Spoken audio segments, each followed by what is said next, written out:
अपन ने कल पढ़ा था चंद्रगुप्त प्रथम के बारे में, और लास्ट लाइन इसकी ये थी कि चंद्रगुप्त ने एक गुप्त संवत चलाया था, गुप्त संवत चलाया था। और गुप्त संवत को कब चलाया था? सीधा सा पूछे तो 319 ईस्वी। लेकिन एक विद्वान का नाम आ जाए आरसी मजूमदार, क्या नाम अगर आ जाए आरसी मजूमदार का नाम पूछ लिया जाए तब तो तारीख क्या हो जाएगी? 20 फरवरी 320 को। और सीधा सा पूछे तो क्या हो जाएगी? 9 मार्च 319 ईस्वी। हमने कहा था गुप्त संवत चलाया या नहीं चलाया, इसकी जानकारी हमें कहां से मिलती है? चंद्रगुप्त की गुप्त संवत का चलाया या नहीं चलाया, चलाया तो इसका प्रयोग कहां किया गया? तो प्रयोग कहां किया गया था? मथुरा लेख में। कौन सा लेख? मथुरा लेख है किसका? चंद्रगुप्त द्वितीय के मथुरा लेख में। किसमें? मथुरा लेख में सबसे पहले इसका प्रयोग किया गया था। और प्रयोग किसका किया गया था? 61 ईस्वी का बताया गया। क्या बताया गया?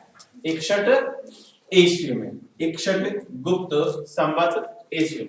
अगर आप जानना चाहे तो ऐसे जान सकते हो कि 375 ईस्वी में माइनस 61 निकालो तो पीछे कितने रह जाते हैं? कितने रहते हैं? 364 कैसे रहते हैं? 314 रहते हैं। ये कालक्रम इसका सही माना नहीं गया था, ये कालक्रम इसका सही नहीं माना गया। तो भी क्या कहा गया कि 385 या 275 कौन सा? 275 किसका? श्रीगुप्त का जो कालक्रम था उसको आधार माने तो फिर 319 बराबर मान लिया जाता था। इसके बाद में हमने कहा था कि चंद्रगुप्त प्रथम की जो मृत्यु है वो कब हो जाती है? 350 ईस्वी में। क्या हो जाती है? मृत्यु हो जाती है। और मृत्यु के बाद इसका पुत्र जो है वो क्या बनता है? शासक बनता है। और पुत्र कौन था? समुद्रगुप्त। तो अगला शासक जो आपका है वो है समुद्रगुप्त। सबसे पहली चीज इसका कालक्रम तो क्या था?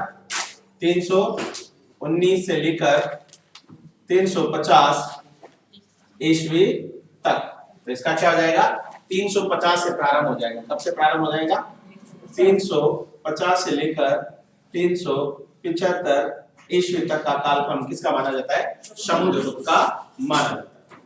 अब इसके बाद में है कि चंद्रगुप्त की तरह या चंद्रगुप्त से ज्यादा इसने अपने साम्राज्य का विस्तार किया था। लेकिन चंद्रगुप्त को क्या कहा गया? वास्तविक संस्थापक कहा गया। क्या कहा गया? प्रकाश बाद में लिख लेना था, लिखने के लिए तेरे को टाइम मिलेगा, इसलिए हम बंद कर देंगे। ठीक है। चंद्रगुप्त को हमने कहा था कि इसने क्या किया था? साम्राज्य का विस्तार किया। क्या किया था? साम्राज्य का विस्तार किया। इसीलिए इसको क्या कहा गया? वास्तविक संस्थापक कहा गया। समुद्रगुप्त ने इस साम्राज्य को तो बना ही रखा, लेकिन इसके अलावा इसने विश्व विजेता की कल्पना की थी। इसने क्या सोचा कि मुझे क्या बनना है?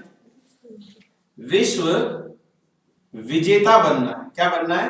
विश्व विजेता बनना है। और विश्व विजेता के लिए उसने एक उपाधि भी धारण की थी। कौन सी उपाधि? धरणी बंद की उपाधि। कौन सी उपाधि? धरणी बंद। धरणी बंद का मतलब होता है संपूर्ण पृथ्वी को जीतना। क्या होता है?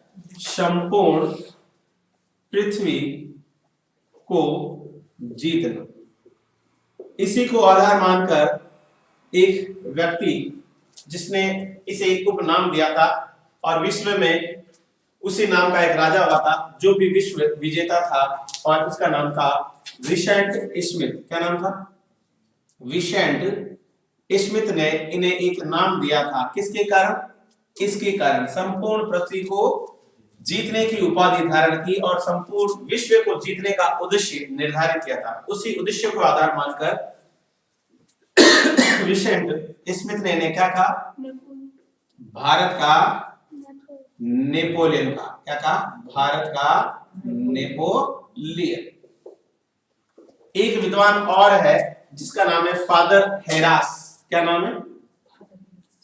फादर हेरास। ये कहता है कि समुद्रगुप्त के वैसे तो बहुत सारे पुत्र थे, दो पुत्रों के बारे में बताता है। एक पुत्र का नाम था काच। क्या नाम था? काच। और एक का नाम था चंद्रगुप्त द्वितीय। क्या नाम था? चंद्रगुप्त द्वितीय। चंद्रगुप्त द्वितीय से पहले जो काच है, काच हो सकता है समुद्र के बाद जो शासक बना वो कौन था?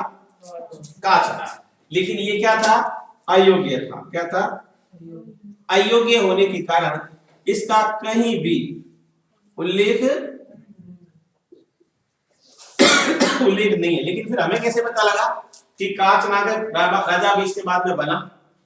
हमें इसकी जानकारी मिली, इसके क्या मिले? सिक्के मिले। काच नाम के क्या मिले? सिक्के मिले। उन सिक्कों के आधार पर हमने कहा कि समुद्रगुप्त और चंद्रगुप्त के बीच में एक राजा हुआ था जिसने थोड़े समय के लिए शासन किया था और उसका नाम क्या था? काच था। क्या नाम था? काच था। किताब को बाद में पढ़ लेना, तेरे पास है। क्या था? आपको डिस्टर्ब होते इस चीज को एक साथ में दोनों चीजें आप नहीं देख सकते, क्योंकि इसलिए कि आप घर जाकर आराम से देखें, कुछ लगे। क्या था? काच नामक शासक था कौन? इसका पुत्र था। कौन था? इसका पुत्र था समुद्रगुप्त का। और यहाँ कहे तो इसका क्या था? भाई। तो उसको भी याद रखना, समुद्रगुप्त और चंद्रगुप्त के मध्य किस राजा ने कुछ समय के लिए शासन किया जिसका उल्लेख केवल और केवल किसके माध्यम से मिलता है? सिक्कों के माध्यम से। किसके माध्यम से? सिक्कों के माध्यम से। वो कौन सा शासक था? काच नामक शासक। इसलिए फादर कैरोस ने क्या कहा था कि काच और चंद्रगुप्त द्वितीय के मध्य उत्तराधिकारी युद्ध हुआ था जिसमें काच पराजित हो गया और शासक कौन बन गया? चंद्रगुप्त द्वितीय शासक बन गया। ये जानकारी मिलती कहां से? काच के सिक्के मिले थे। किसके? काच नामक राजा के सोने के सिक्के मिले। उन सिक्कों से ही, और सिक्कों के ऊपर क्या लिखा हुआ था? पराक्रम लिखा हुआ था। क्या लिखा गया था? पराक्रम अंकित था। पराक्रम अंकित का मतलब ये राजा था और पराक्रमी था, इसलिए इसको राजा मान लिया गया। लेकिन कालक्रम इसका कुछ भी निर्धारित नहीं किया गया क्योंकि इसकी कोई जानकारी मिलती नहीं। उसके बाद में है समुद्रगुप्त था कौन? तो किसका पुत्र था? कुमार देवी व चंद्रगुप्त प्रथम का ये क्या था? पुत्र था। कुमार देवी थी कौन? ये कहां की? वैशाली की। कहां की? वैशाली की राजकुमारी थी। इसी के आधार पर समुद्रगुप्त को एक नाम से जाना जाता है। किसके आधार पर?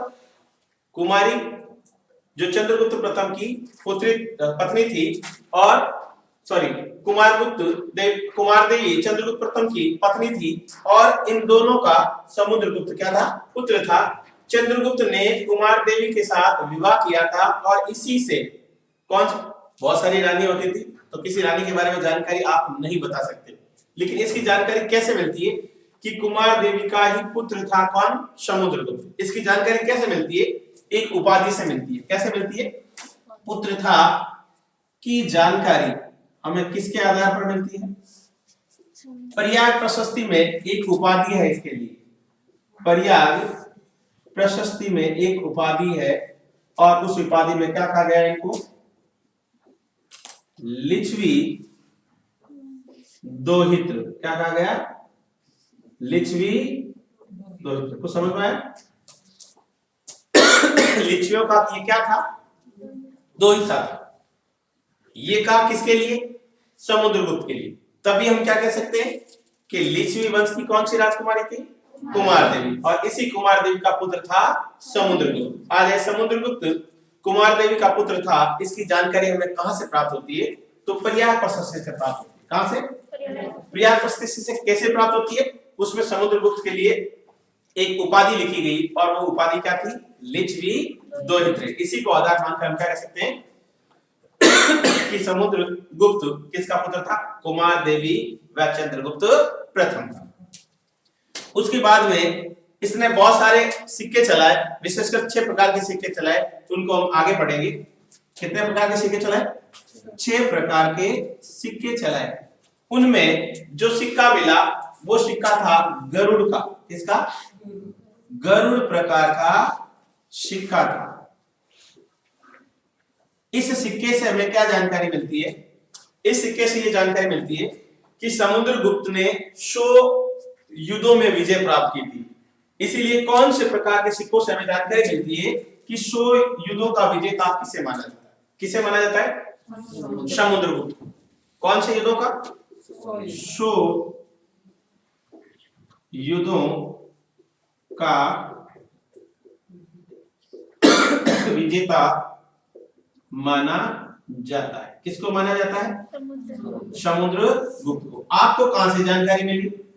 हमें मिली समुद्रगुप्त ने सोने के सिक्के जारी किए। कितने प्रकार के? 6 प्रकार के सिक्के जारी किए। उनमें से कौन से प्रकार का सिक्का? गरुड़ प्रकार का। गरुड़ है क्या? गुप्तों का राज चिन्ह। गरुड़ क्या है? गुप्तों का राज चिन्ह। उसी के आधार पर एक सिक्का चलाया, जिस सिक्के का नाम क्या था?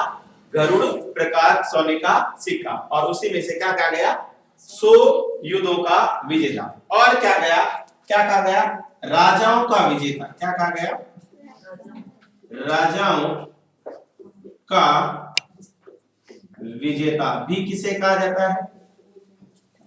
समुद्रगुप्त को कहा जाता है। समुद्रगुप्त के बारे में अगर आपको जानकारी प्राप्त करनी है तो समुद्रगुप्त की जो जानकारी है या जानकारी के जो स्रोत है, इसके अलावा एक चीज और याद रख लो, वो बात में लिखवा दूंगा। समुद्रगुप्त के शासन काल में कहां का राजा आया और या उसने अपना राजदूत भेजा और वहां पर एक बौद्ध मंदिर बनाने की पेशकश रखी। तो श्रीलंका का राजा आया था। कहां का?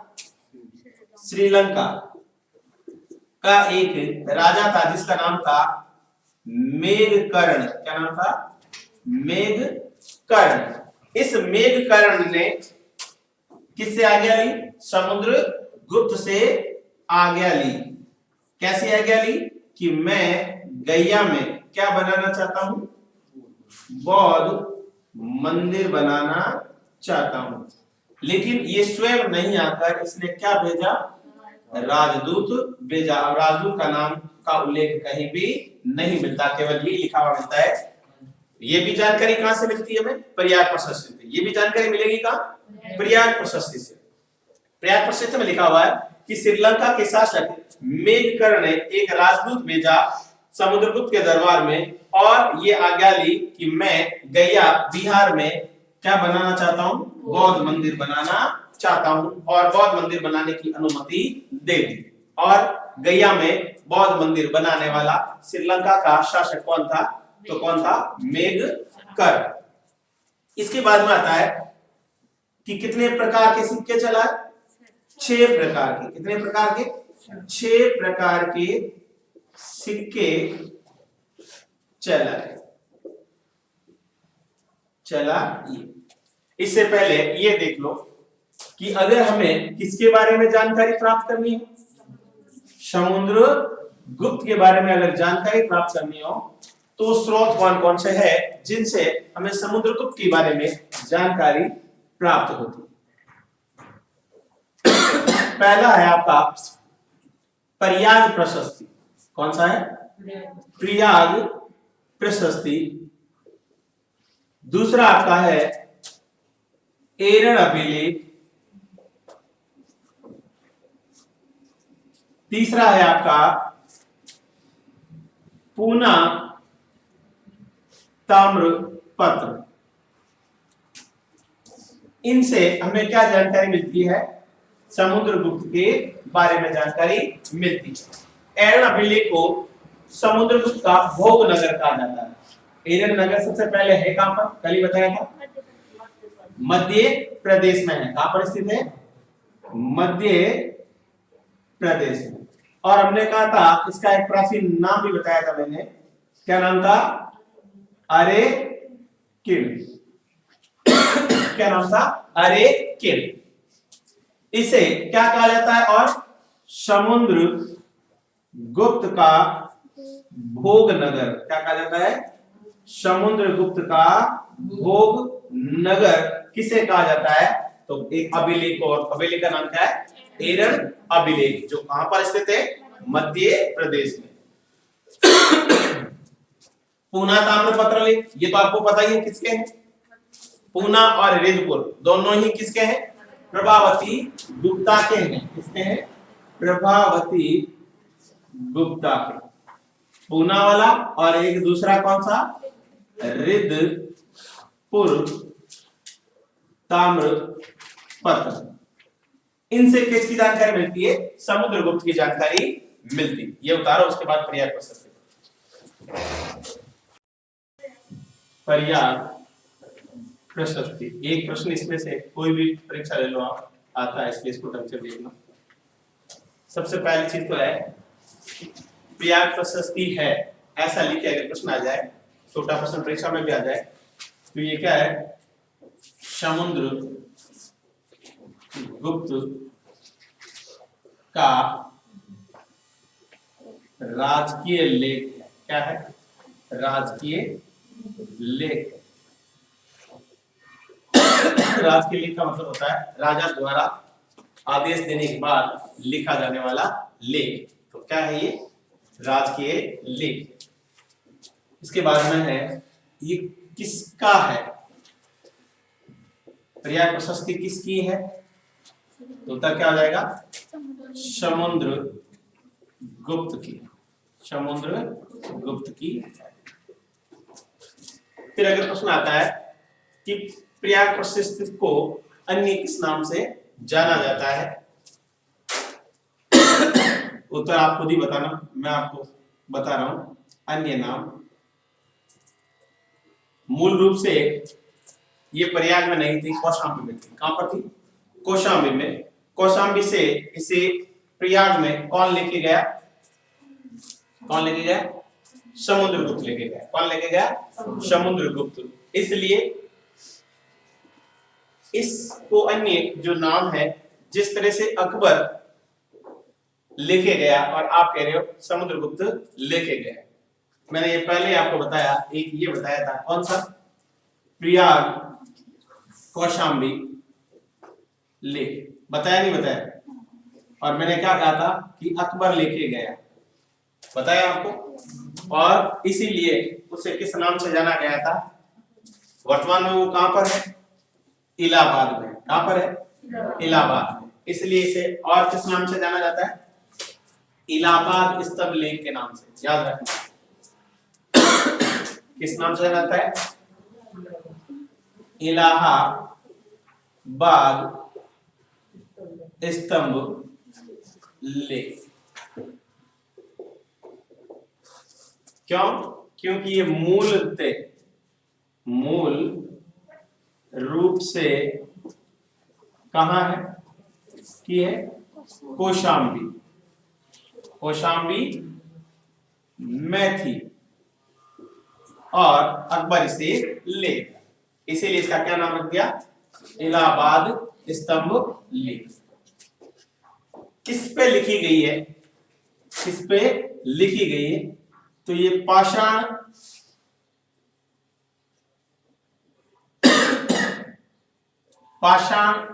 पर उत्कीर्ण है। किस पर उत्कीर्ण है? पाषाण पर। स्तंभ को हमने किस तरह से पढ़ा था? स्तंभ को हमने इस तरह से पढ़ा था,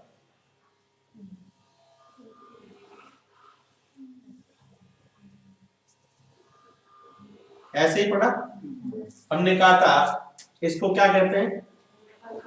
फलक कहते हैं। इस पर होती क्या है? पशु की आकृति होती। और इसे हमने क्या नाम दिया? अधोमुखी या अवांग मुखी कमल। अवांग मुखी कमल या अधोमुखी कमल। और क्या कह सकते हैं इसको? अधोमुखी, उल्टा कमल। फिर हमने कहा था इसे क्या कहा गया, या इसी को क्या कहा गया? यष्टि। ये एकाश्म पत्थर था। कैसा था? एकाश्म पत्थर, यानी एक बहुत बड़ा पत्थर। इस पर जो लिखे गए वो क्या कहलाती थी? लेख। ये जो लाइनें हैं उसको आप क्या समझ सकते हो? राजकीय लेख है। ये क्या है? राजकीय लेख। ये किस पर उत्कीर्ण है? पत्थर पर उत्कीर्ण है, यानी एक बहुत बड़ा पत्थर है, इस पर यह लिखी गई है। फिर आता है कि इसको उत्कीर्ण करवाया किसने? उत्कीर्ण किसने किया? किसने करवाया? तो अकबर ने, नहीं सॉरी, समुद्रगुप्त ने। लेकिन किसने किया? उस व्यक्ति का नाम क्या था जिसने यहां पर कुछ लिखा? यहां पर कुछ लिखा, वो व्यक्ति कौन था? वो था तिलभट्ट। क्या नाम था? तिलभट्ट। समुद्रगुप्त ने उत्कीर्ण करवाया, किसके द्वारा? तिलभट्ट के द्वारा। लेकिन हमें कैसे पता लगा? हमें तो पता नहीं था ना कि ये प्रयाग प्रशस्ति है। तो प्रकाश में कौन लेके आया? किसको? इसको प्रकाश में कौन लेके आया? प्रकाश में लाने का श्रेय किसे दिया जाता है? तो दिया जाता है विद्वान जिसका नाम है ए ट्रायर। क्या नाम है? ए ट्रायर। यहां तक वापस समझ लो। प्रयाग प्रशस्ति है क्या? राज के लेख है। क्या है? राज के लेख। किसकी है ये प्रयाग प्रशस्ति? समुद्रगुप्त की। अन्य नाम क्या है? इलाहाबाद स्तंभलेख। क्यों है? क्योंकि अकबर ने इसे कहां पर? इलाहाबाद, इलाहाबाद के किले में गढ़वा दिया, इसलिए इसका क्या नाम कर दिया गया? इलाहाबाद स्तंभ लेख। मूल रूप से ये थी कहां पर? कौशाम्बी में। कहां ले आए? प्रयाग। प्रयाग का वर्तमान में नाम क्या है? इलाहाबाद। और ये किस पर उत्कीर्ण है? पत्थर पर। उत्कीर्ण करवाई किसने? की किसने? और इसको खोजा किसने? ए ट्रायल, यानी प्रकाश में लाना मतलब खोजना। कौन था? ए ट्रायल। एक प्रश्न इसका और आता है, एक इतिहासकार था जिसने इसे ऐतिहासिक पुनर्अंकन कहा। किसको? प्रयाग प्रशस्ति को क्या कहा? ऐतिहासिक पुनरांकन किसने कहा? और किसको कहा? किसको कहा? प्रयाग प्रशस्ति को। क्या कहा? ऐतिहासिक पुनरांकन। किसने कहा? रोमिला थापर। क्या नाम था? रोमिला थापर। इस प्रयाग प्रशस्ति, ये जो इसकी ऊंचाई है कि एक प्रयाग प्रशस्ति यहां से लेकर यहां तक की, कई बार पूछा जाता है समुद्रगुप्त की प्रयाग प्रशस्ति कितनी फीट ऊंची थी? तो 35 फीट थी। कितनी थी? यह लिख सकते हैं। इसकी जो ऊंचाई थी वो कितनी थी? 35 फीट। प्रश्न आता है कि इस 35 फीट में कितनी पंक्तियां थी, कितनी लाइनें लिखी हुई थी? तो वो थी 33 पंक्तियां थी। 14 ये नहीं थी। 14 क्या थी? अशोक के अभिलेखों में 14 लाइनें थी, 8 जगह से प्राप्त हुए थे। लेकिन ये क्या है? प्रयाग प्रशस्ति। यहां लिखता हूं, क्वेश्चन में कहीं भूल नहीं जाओ। अशोक के अभिलेख में 14 पंक्तियां थी। ठीक है, अब कंफ्यूज मत हो। और ये कितने जगह से मिले थे? 8 जगह से प्राप्त हुए। उसके बाद में है प्रयाग प्रशस्ति में समुद्रगुप्त की उपाधियों के बारे में बताया। समुद्रगुप्त की उपाधियों, क्योंकि हमने पहले कह दिया कि अगर समुद्रगुप्त की जानकारी प्राप्त करनी है तो हमें क्या पढ़ना पड़ेगा? प्रयाग प्रशस्ति पढ़ना पड़ेगा। प्रयाग प्रशस्ति से ही हमें समुद्रगुप्त के बारे में संपूर्ण जानकारी प्राप्त होती है। पहली जो उपाधि थी उस उपाधि का नाम था धर्म प्राचीर बंद। क्या नाम था?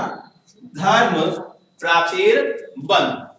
दूसरी जो उपाधि थी उस उपाधि का नाम था धरणी बंद। क्या नाम था? धरणी बंद। तीसरी जो उपाधि थी उसका नाम था चंद्र प्रकाश। क्या था? चंद्र प्रकाश। और चौथी जो उपाधि थी, ये प्रश्न कई बार आता है, गुप्त वंश के किस राजा को सर्व राज्यो उच्छेता के नाम से जाना जाता? सर्व राज्यो उच्छेता के नाम से किसे जाना जाता है? प्रयाग प्रशस्ति के लिखवाने वाले समुद्रगुप्त को जाना जाता है। क्या जाना जाता है? इसका प्रश्न बहुत बार आता है। सर्व राज्यो उच्छेता के नाम से किसे जाना जाता है? इसके बाद में पांचवी जो इसकी उपाधि मिलती है वो मिलती है परम भागवत। परम भागवत। लेकिन ये कहां से मिलती है? ये गरुड़ प्रकार की जो मोहर थी, गरुड़ प्रकार की जो मुद्रा है या जो सिक्का है, उससे हमें जानकारी मिलती है। तो कितने प्रकार की उपाधियां हो गई? धर्म प्राचीर बंद, 20 की उपाधि समुद्रगुप्त ने। धरणीबंद, धरणीबंद का कई बार अर्थ पूछा जाता है, संपूर्ण पृथ्वी को जीतने वाला, जो मैंने पहले लिखवा दिया। और कौन सी? चंद्र प्रकाश। और कौन सी? सर्व राज्यो उच्छेता। इसका प्रश्न ज्यादा बार आता है। परम भागवत किसके आधार पर? गरुड़ मुद्रा के आधार पर। इसी के आधार पर इसकी पत्नी का नाम मिलता है। और पत्नी कौन थी? दत्त देवी। इस समुद्रगुप्त की प्रयाग प्रशस्ति से ही पत्नी दत्त देवी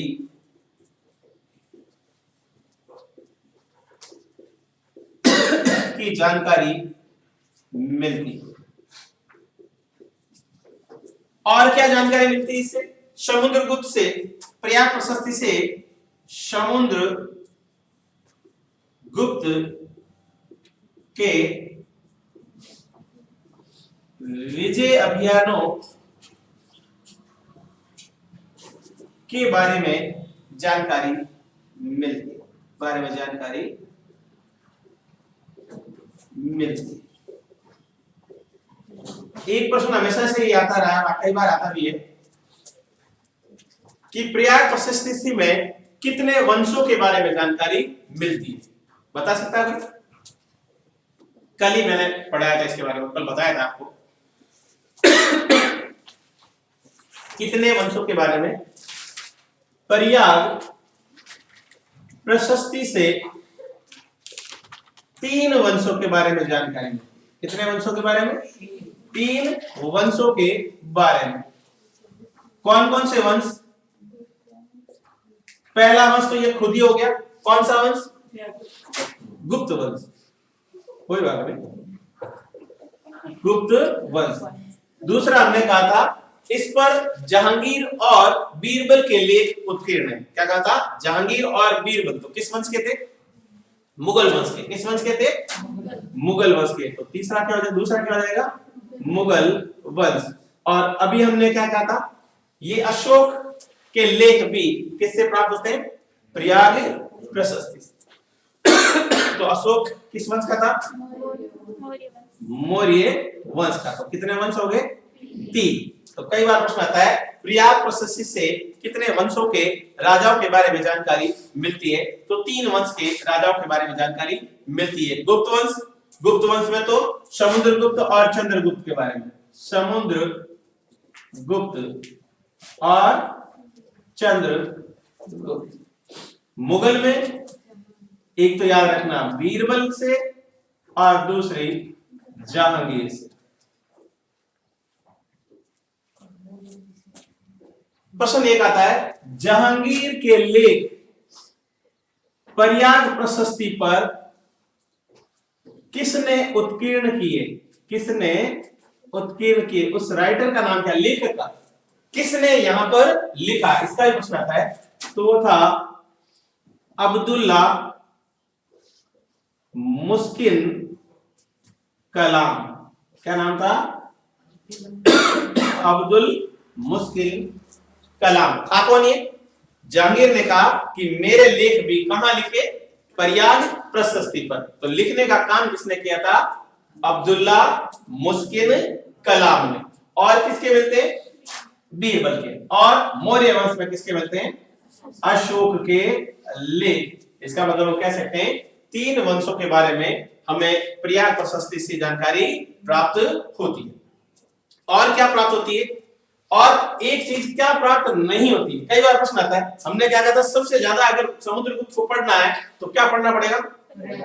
लेकिन एक चीज का उल्लेख यहाँ पर नहीं है, फिर भी हम सोचते हैं कि प्रयाग प्रशस्ति से हमें जानकारी मिल जाती है, उत्तर हम प्रयाग प्रशस्ति कर देते हैं। याद रखना प्रयाग प्रशस्ति के अनुसार, प्रयाग प्रशस्ति में समुद्रगुप्त के द्वारा अश्वमेध यज्ञ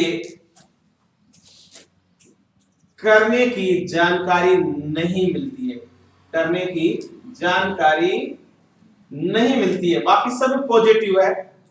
एक चीज हमेशा याद रखना, अगर इसके बारे में कुछ मैं भी लिखवाऊंगा, पहले लिखवाया भी था कि अशोक ने अश्वमेध यज्ञ किया था। किए थे, सबको पता है। उसकी जानकारी में मिलेंगे कि किस चीज से जानकारी प्राप्त होती है, लेकिन सबसे ज्यादा प्रमुख जानकारी किससे प्राप्त होती है? इसमें भी नहीं लिखा है कि अशोक ने क्या नहीं किया, अश्वमेध बिल्कुल भी नहीं किया, लेकिन बाकी सब जगह मिलता है कि अशोक ने क्या किया, अश्वमेध यज्ञ किया। तो कई बार सीधा प्रश्न आ जाए, किसके अनुसार अशोक ने अश्वमेध यज्ञ नहीं किया की जानकारी नहीं मिलती है। तो हम इसका तो सोच ही नहीं सकते, क्यों? क्योंकि सबसे ज्यादा जानकारी किससे मिलती है? प्रयाग प्रशस्ति से। लेकिन हमें बताने की कौन सी जानकारी नहीं मिलती है कि अश्वमेध यज्ञ किया था या नहीं किया था, बिल्कुल भी नहीं किया। इसकी जानकारी हमें कहां से मिलती है? बाकी सब कहते हैं कि अश्वमेध यज्ञ किया, लेकिन प्रयाग प्रशस्ति में कहीं भी नहीं लिखा कि अश्वमेध यज्ञ किया था। इसके अलावा इसके विवाह के बारे में जानकारी, विवाह की जानकारी भी हमें कहां से मिलती है? अश्वमेध यज्ञ से। और क्या मिलती है कि इसने विवाह किया था, किसके साथ किया था? दत्त देवी के साथ विवाह किया था। इसके अलावा और क्या जानकारी मिलती है प्रयाग प्रशस्ति से? कि समुद्रगुप्त ने सोने के सिक्के चलाए, और कितने प्रकार के चलाए? 6 प्रकार के। इसमें लिखा क्या? नहीं, ये लिख देता हूं, पीछे नहीं, इसमें लिखना। कितने प्रकार के? 6 प्रकार के सोने के सिक्के चलाए। और सोनों के सिक्कों को उस समय किस नाम से जाना जाता था? दिनार के नाम से। किस नाम से? दिनार के नाम से जाना जाता था। और चांदी के सिक्के को रजत, या रजत नहीं आए तो रूपक। क्या रखना? रूपक भी क्या थे? दिनार तो क्या थे? सोने के सिक्के। रूपक क्या थे? चांदी के सिक्के। और मासक क्या थे? तांबे के सिक्के। इनको भी याद में रखना, याद रखना। अब प्रश्न ये नहीं आता, अब प्रश्न आता है कि समुद्रगुप्त के एकमात्र व्यक्ति जो 3 पदों पर काम करता था वो कौन था? तो वो भी कौन था? हरिसेन। कौन कौन से पदों पर? पहला था संधि विग्रहक। दूसरा पद क्या था? महादंड नायक। और तीसरा क्या पद था? कुमार मात्य। कई बार प्रश्न पूछा जाता है महादंड नायक किसे कहा जाता है? तो महादंड नायक का अर्थ होता था पुलिस विभाग। कौन सा विभाग? पुलिस विभाग। उतार